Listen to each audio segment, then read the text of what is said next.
Spawning here up in the top right hand position as the blue Zerg player, representing Team Liquid, none other than Ret. His opponent, top left, green Zerg, Senin.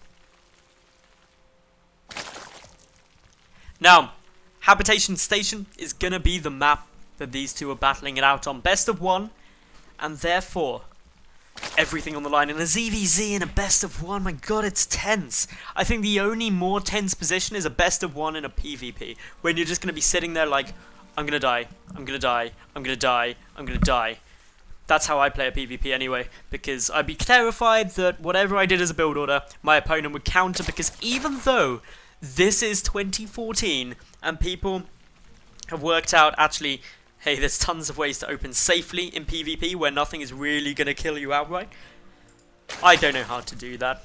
I'd just lose. It would be embarrassing. But anyway, what isn't embarrassing is what these two are going to be doing. They're going to be putting up an awesome fight, battling it out to try and advance forward into that round of 32. Getting in to the finals is where they want to be. Winning this qualifier is where they want to be. And that's because Go for SC2 is a qualifier. 75 euros for the winner, sure. But you also get an instant spot into the Go for SC2 monthly finals, and that's where big dollar is. 600 euros to be precise, so it's not that big, but 600 euros is fairly substantial, so you could have a great party with that, or of course, pay your rent, one or the other.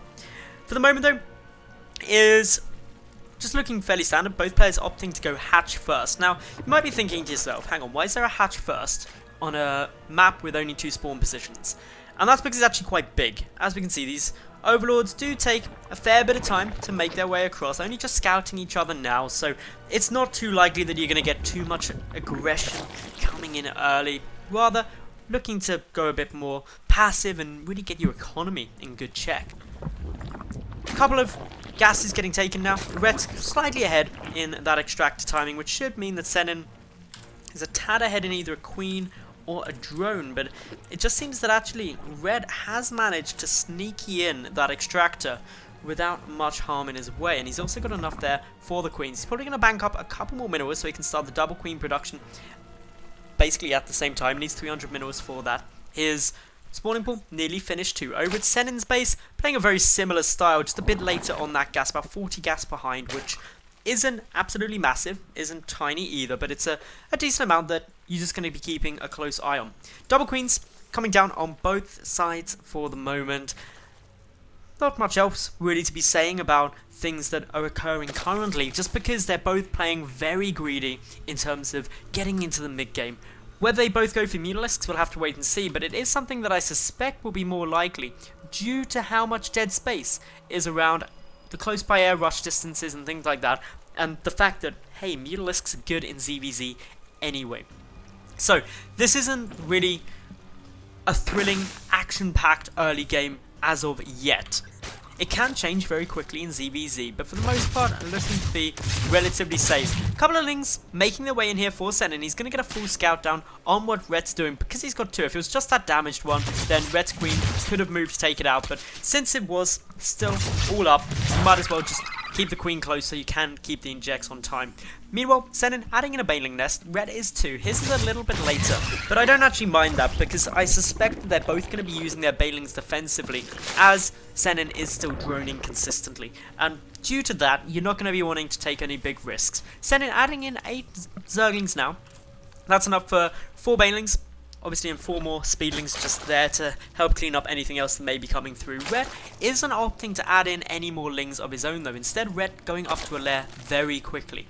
He's also just trying to keep a good check on what his opponent's doing. Does manage to sneak 2 speedlings up into the main base, gets a bit more information, sees that, okay, no lair. That's the massive thing that Red is really looking for now. What is his lair timing? And if there isn't a lair, is he getting a road warrant or something scary like that? No is the answer, but Red sees these additional gases, so he knows that it's probably going to be coming soon. Or if he may have even actually got the check on it to see. No, he didn't quite manage to see it. This Overlord is in a prime position though to just sneak in a tad further and get the confirmation.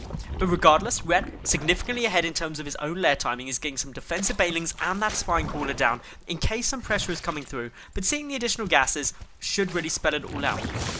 Interestingly, Senin opting to add in 2 spine crawlers, whereas Red only gets the single one. This does make him more safe, but he's already a bit behind due to both players seemingly going up into Mutalisks. So the 2 spines keep you safe in case there's going to be some kind of roach bailing or roachling bailing push coming across the map. But this is the big thing, the Spire.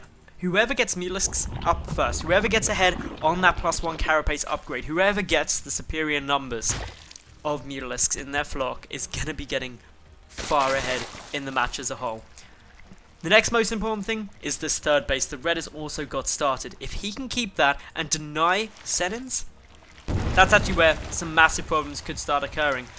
A couple of patches of creep being generated here by the Overlords, allowing those spines to move down. What's quite interesting is both spines have been moved, as opposed to just one. This is really committing a lot of static defense in order to keep that down. But Red is going to come in, attempts to get the bailing, won't be able to do so, but seeing this will confirm the timing of that third base. He's trying to find a nice little angle to move in, and Red would actually be better moving into the natural base if he could, due to the positioning of all of this. His Overlord does see it, the bailing's waddling forward, gotta be careful of the 2 defensive bailings up the ramp. Big detonations go down, and Red walks straight into that. Great control by Senin, and just with that manual detonation deals, oh, so much damage. Really not what you want if you are in Red's position there. A couple more Lings try to make their way up, but a counterattack is pretty likely. Red does have a decent number of Lings banked up though, ready to come and defend against this. All he's got to be concerned about is whether or not there would be any Banelings there. So he's just playing it safe for the moment, moving in with Banelings of his own.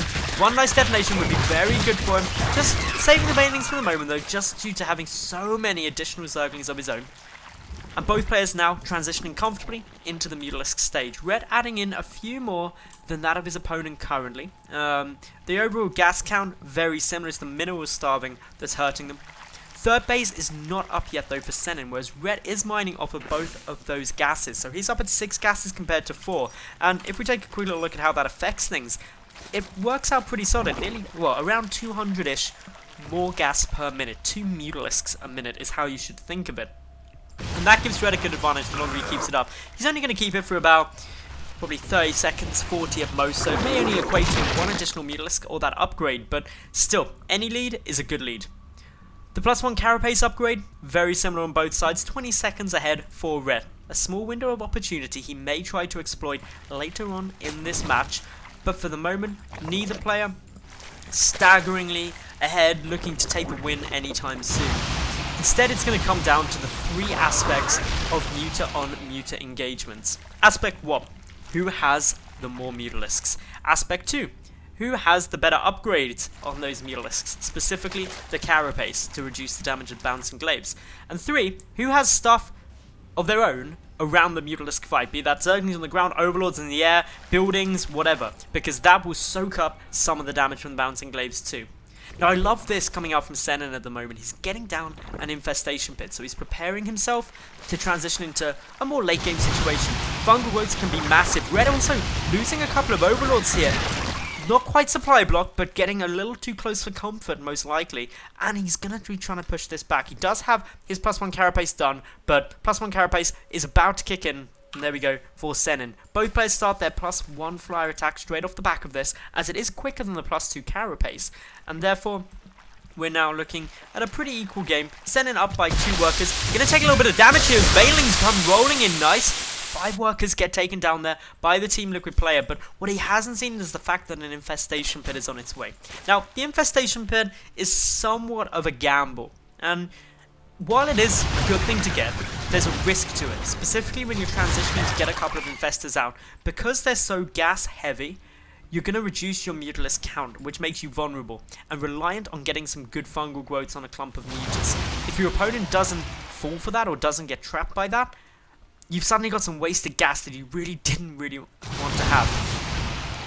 A couple of Spore Crawler hits going down there. We do also have 2 Lings waiting to check to see whether or not Red takes a 4th, but Red moving in with a good swell of units. He's only got a couple of Banelings, but in terms of the Muta flock, Red up 30 to 23. That's a big advantage, and somewhat because of the gas that's gone into these infestors. So this is really what we've got to keep an eye out for. The Mutalisks coming from the side, going to be able to get a couple of Mutalisk kills straight away, but it's the Spore Crawlers that are looking scary. Taking out the gas would be big, but there is the fungal growth that Senin would have been looking for. Chain fungaling now, Red taking significant amounts of damage, and with this, has to commit a lot of resources to move in. His Mutalisk flock is still looking slightly superior. Both players are at the 0-1 upgrades, but 1-1 is about to kick in for Red in 9 seconds. But Red, he's already lost so many Mutalisks. He did deal some nice damage, but a counterattack going to be coming through. 6 workers killed by Red. He's in a bit of a tough spot, especially since he doesn't have Infestive of his own, flooding a lot of Speedlings to try and hold off this pressure. But it's the Mutalisks that have got their work cut out. They've got to make sure that things go well, because the upgrade's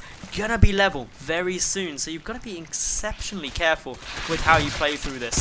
Red doing a good job managing to hold on for the moment, but he's down in supply. 115 up against 140.